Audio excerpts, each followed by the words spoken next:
Rally किसी की भी हो, ये चार मुद्दा जो है इस चुनावी रैली में हावी रहा। आज हम बात करेंगे 18वीं लोकसभा चुनाव प्रचार के बारे में, जहां आज चुनाव प्रचार थम गया, वहीं आज अंतिम चरण के चुनाव भी समाप्त होने वाले हैं। 76 दिनों तक चलने वाले इस चुनावी कैंपेन में 8,352 उम्मीदवारों ने जोर आजमाइश की। बड़े दलों की तरफ से स्टार प्रचारक भी मैदान में कूदे। मिली जानकारी के मुताबिक प्रधानमंत्री नरेंद्र मोदी ने पूरे चुनाव में 206 रैलियों को संबोधित किया। कांग्रेस की तरफ से राहुल गांधी ने 107 और प्रियंका गांधी ने 108 रैलियां की। बड़ी बड़ी रैलियों के अलावा इस बार उम्मीदवारों ने डोर टू डोर ज्यादा फोकस किया। पूरे चुनाव में चार मुद्दे काफी हावी रहे। इन्हीं मुद्दों के इर्द गिर्द सभी पार्टियों की कैंपेन सिमटी रही।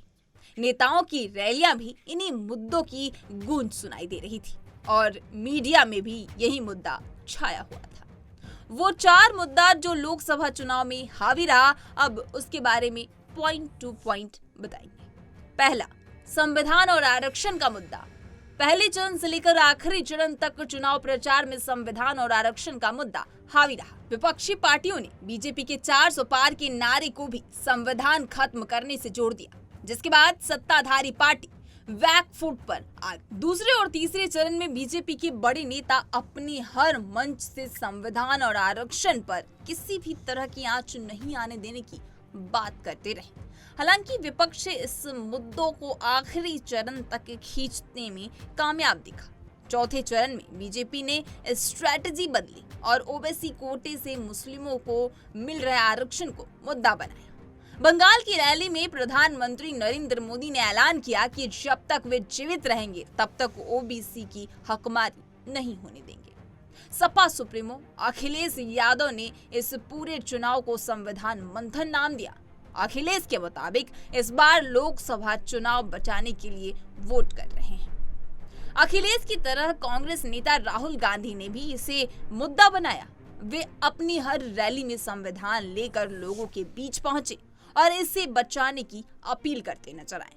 अब दूसरा कौन सा मुद्दा था, इसके बारे में भी बात करेंगे।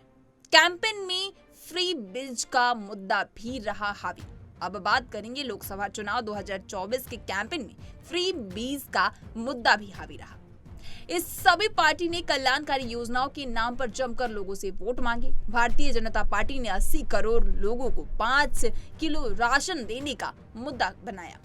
वही कांग्रेस महिलाओं को अपने अकाउंट में हर साल 1 लाख रुपए देने का वादा पूरे चुनाव में किया। राहुल गांधी हर रैली में कार्यक्रम में खटाखट नारे पर इस वादे का प्रचार करते नजर आए।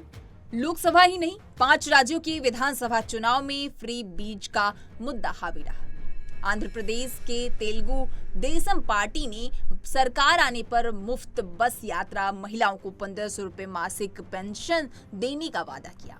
ओडिशा में नवीन पटनायक ने पार्टी ने भी फिर से सरकार आने पर 100 यूनिट फ्री बिजली देने का वादा किया। यूपी में समाजवादी पार्टी ने फ्री आटा और फ्री डेटा देने का भी वादा किया।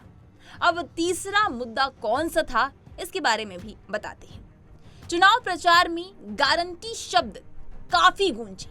18वीं लोकसभा चुनाव में पहली बार वादे से ज्यादा गारंटी शब्द की गूंज सुनाई दी।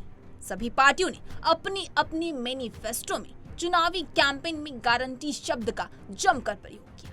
सत्ताधारी बीजेपी ने अपने मैनिफेस्टो में थीम ही मोदी की गारंटी रखी। पार्टी के बड़े नेताओं ने इस नारे को खूब भुनाया था।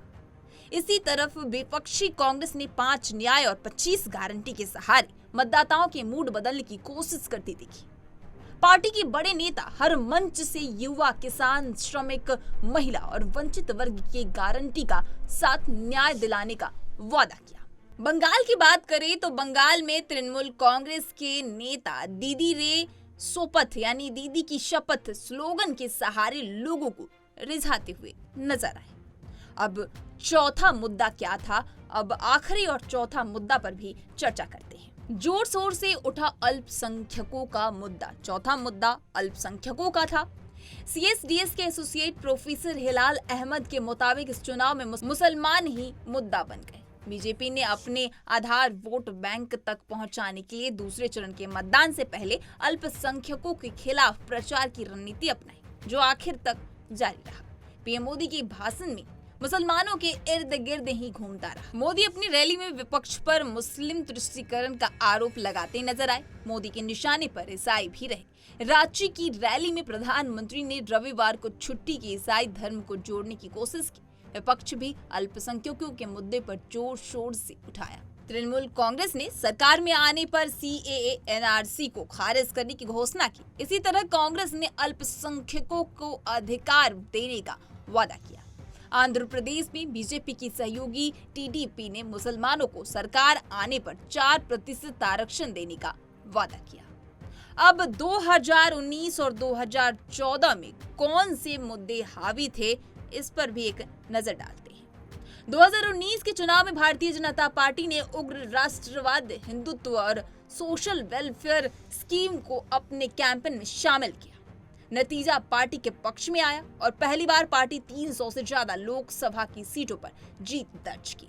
राजनीतिक ने बताया कि उग्र राष्ट्रवाद और हिंदुत्व के जरिए जहां अपने आधार वोट बैंक की साधती है, वहीं कल्याण के नाम पर साइलेंट वोटरों को अपने पक्ष में कर। 2019 में चुनाव में बीजेपी को 38% मत मिले थे। पार्टी ने यही फॉर्मूला कई राज्यों के विधानसभा चुनावों में भी अपनाया। 2014 के लोकसभा चुनाव में भ्रष्टाचार, महंगाई और बेरोजगारी प्रमुख मुद्दा था। CSDS पोस्ट पोल के सर्वे के मुताबिक 2014 के लोकसभा चुनाव में 19% लोगों ने महंगाई तो 17% लोगों ने भ्रष्टाचार के मुद्दों पर वोट किया था। 7.5% लोग बेरोजगारी और 10.9% लोगों ने काम के नाम पर अपना मतदान दिया था। फिलहाल 4 जून को मतदान का रिजल्ट आने वाला है। क्या कुछ होगा, किसकी राज वापस आएगी और किसका राज छिन जाएगा, वो वक्त बताएगा। इस तरह की तमाम जानकारियों से रूबरू होने के लिए पंजाबकेसरी.com को लाइक, शेयर, सब्सक्राइब करना न भूलें। धन्यवाद।